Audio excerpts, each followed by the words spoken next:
Hello friend, mensuration का मैं question आपको स्टार्ट कर रही हूँ। मैंने इसके पहले भी एक वीडियो प्रोवाइड कर चुकी हूँ जिसमें हमने सेक्टर वाले क्वेश्चन किए थे। आज हम नेक्स्ट क्वेश्चन करेंगे, नेक्स्ट टाइप का क्वेश्चन। तो क्या लिखा हुआ है मेंसुरेशन में, देखिए। Find the area of the square if the diagonal is 30 centimetre. और हिंदी में भी मैं क्वेश्चन लिख रखी हूँ कि एक वर्ग का विकर्ण यदि 30 सेंटीमीटर है तो उसका क्षेत्रफल ज्ञात कीजिए। देखिए, एक वर्ग यानी स्क्वायर, स्क्वायर की क्या प्रॉपर्टी होती है? स्क्वायर की ये प्रॉपर्टी होती है कि उसकी चारों साइड्स क्या होती हैं? इक्वल होती है। नॉट एग्जैक्टली प्रॉपर नहीं बन पाया। और डायगोनल होता है ये डी, ठीक है। वैसे तो हमको पता है कि area of square, area of square जो होता है वो क्या होता है? एरिया ऑफ स्क्वायर होता है ए स्क्वायर, ये होता है।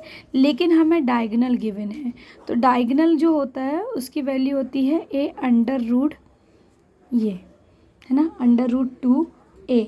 ये हमारे डायगोनल की वैल्यू होती है। तो हमें डायगोनल निकालना है। डायगोनल कितना दे रखा है? 30 दे रखा है। तो a की वैल्यू क्या हो जाएगी? 30 अपॉन अंडर रूट 2। अब एरिया ऑफ स्क्वायर क्या होता है? Area of square, area of square होता है ए स्क्वायर। तो ए की वैल्यू कितनी है? अभी मैंने निकाल के बताई आपको ए की वैल्यू, ये 30 अपॉन 2। जैसा कि मैं हमेशा बोलती हूँ कि मैं आपको क्वेश्चन एक्सप्लेन कर रही हूँ, इसीलिए इतना टाइम लग रहा है। लेकिन जब आप सॉल्व करेंगे क्वेश्चंस को तो समझ में नहीं आएगा कि इतना ज़्यादा टाइम लगना है हमको, बहुत जल्दी टाइम कम में हो जाएगा। तो देखिए, 9 हो गया, 3 3 ज़ा 9 और 2 0, ठीक है, स्क्वायर के कारण। और अंडर रूट का स्क्वायर है यानी आ जाएगा 2। कैंसिलेशन कर दीजिए, तो कैंसिलेशन करने पे आ गया हमारा 450 centimetre square. This is your final answer, ठीक है। नेक्स्ट क्वेश्चन मैं आपको बताती हूँ। ये आप चाहें तो इसका स्क्रीनशॉट ले सकते हैं, ठीक है।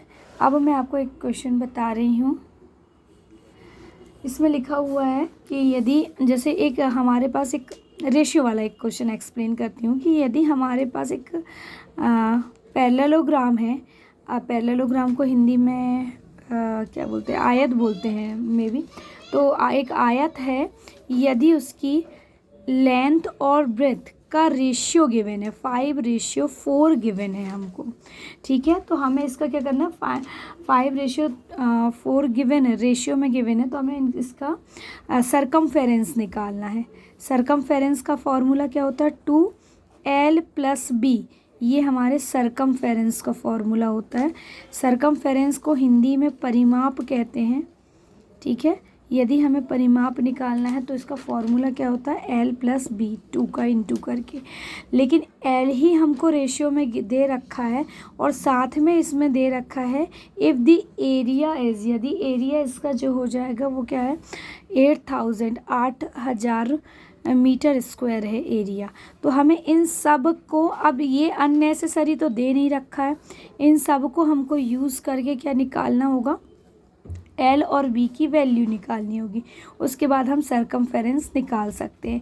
यदि आपको क्वेश्चन लिखना है तो आप हिंदी में, मैं पहले क्वेश्चन बोल देती हूँ फिर मैं इंग्लिश में बोल दूँगी कि एक आयत का क्षेत्रफल ज्ञात कीजिए, एक आयत का परिमाप ज्ञात कीजिए यदि उसकी लंबाई और चौड़ाई का जो अनुपात है वो 5:4 है, 5:4 है। तो उसका हमें क्या निकालना है? सरकमफेरेंस एरिया निकालना है।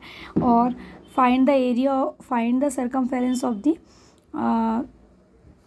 parallelogram if the ratio of the length and breadth is 5:4, ठीक है, and area is 8,000 metre square. तो हम इसका यूज़ करते हुए करेंगे हम क्वेश्चन को। एरिया का फॉर्मूला क्या होता है? मैं सॉल्यूशन आपको बता रही हूँ। एरिया का फॉर्मूला क्या होता है? Area is equal to, parallelogram के लिए एरिया होता है लेंथ इंटू ब्रेथ। अब ऐसी कंडीशन में जब हमारे पास क्या होता है? रेशियो गिवन होता है, तो हम यहाँ पे क्या ले लेते हैं? Let length is 5x and b is equal to breadth is equal to 4x। तो इसको हम लिख लेंगे। एरिया का फॉर्मूला क्या? एरिया का फॉर्मूला लिख दिया मैंने, l इंटू बी।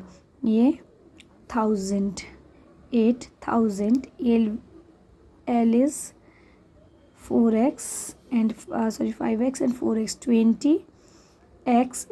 कैंसिलेशन करें हम यहाँ से, इसको कैंसिल कर दें, 0 से 0 कैंसिल, 2 1 ज़ा 2, 2 4 ज़ा 8 एंड 0 x²। तो x की वैल्यू कितनी हो जाएगी 20²। x की वैल्यू हो गई, तो यहाँ से x क्या निकल आया हमारे पास 20 आ गया। ठीक है, क्या है 400 को हम 20² लिख सकते हैं। तो स्क्वायर से स्क्वायर ऐसे कैंसिल होता नहीं है, एक्चुअली इसको अंडर रूट लेना होता है, अंडर रूट लेना होता है। तो अंडर रूट के कारण क्या हो जाता है, स्क्वायर कैंसिल हो जाता है। तो ये हो गया हमारी x की वैल्यू 20 मीटर। x की वैल्यू ये आ गई। ठीक है, अब x की वैल्यू ये है तो लेंथ क्या हो जाएगी, लेंथ विल बी 5 × 20 यानी हो गई 100। और b क्या हो जाएगी 4 × 20 क्योंकि 4x थी, 4x की वैल्यू 20 रख दी, तो ये हो गई 800।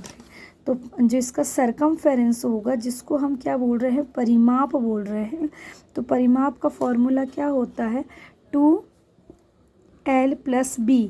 l + b करेंगे तो कितना आंसर हो जाना है, ये 180। 180 का डबल क्या हो जाएगा, 180 का डबल करके बस हमको आंसर लिख देना है। तो ये हो जाएगा हमारा आंसर 360 मीटर। यूनिट पे ध्यान रखेंगे, एरिया है तो एरिया के लिए स्क्वायर यूनिट होती हैं और सरकमफेरेंस के लिए मीटर होगी।